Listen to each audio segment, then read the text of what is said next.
My friends, while the world is busy discussing global power struggles, nuclear tensions, or military operations, sometimes the biggest fractures happen right within a country's own justice system. And just yesterday, the ground practically shook in the United States. Former Special Counsel Jack Smith, who had been maintaining his silence for a long time, finally broke it by appearing on Nicole Wallace's show, effectively launching a revenge campaign against Donald Trump. So, why is this interview such a big deal, and why is it currently the #1 headline across the American media? Jack Smith declared that the United States is now facing the greatest attack on the rule of law in its 250-year history.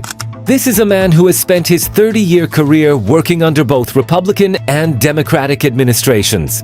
On paper, he represents absolute independence and institutional memory. Yet he claims that with the Trump era, justice standards have completely shifted from one administration to the next for the first time, paralyzing the system.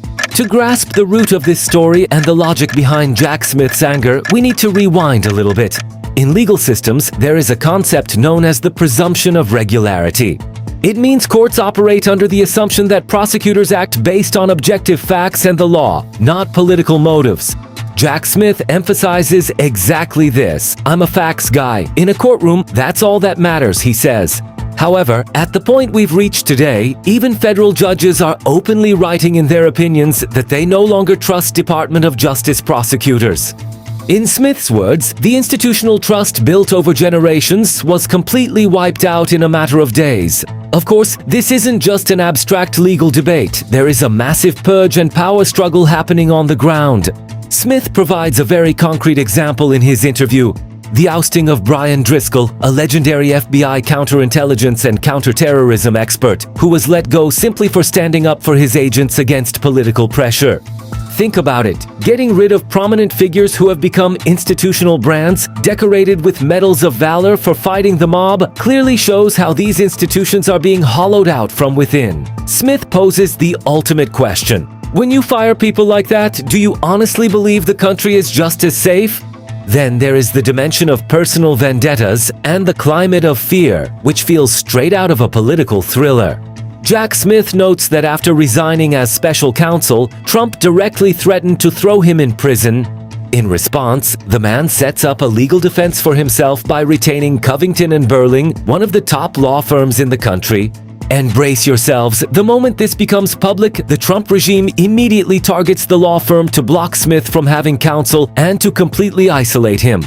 In other words, the power of the state is being deployed directly to crush an individual's right to legal defense. Luckily, the firm didn't blink, but the real danger here is the chilling effect they are trying to create. Alongside this, another issue touching the raw nerves of American society is the pardoning of the January 6th Capitol rioters. Smith describes this situation as an absolute disaster. Why? Because in international literature, the link between recidivism and impunity is crystal clear. By pardoning those who committed crimes in his name, Trump is building a reciprocal network of loyalty. But this sends a devastating message to law enforcement. Officers like Harry Dunn, who put their lives on the line to defend the Capitol, only to be smeared and vilified by Trump supporters, effectively telling them, "Your lives have no value in the eyes of this system." So how is the public reacting to all of this? Is Jack Smith truly defending the law, or is he just another actor in this political theater? It's a valid question. Because right now in America, two opposing waves of hostility are colliding. One side views Smith as the last bastion of democracy, while the other labels him a tool used by the deep state to destroy Trump. Smith offers an interesting defense regarding this. "I travel around, I go to rural areas, I participate in cycling endurance events. People are manipulated because they aren't versed in the actual facts or reading 100-page indictments.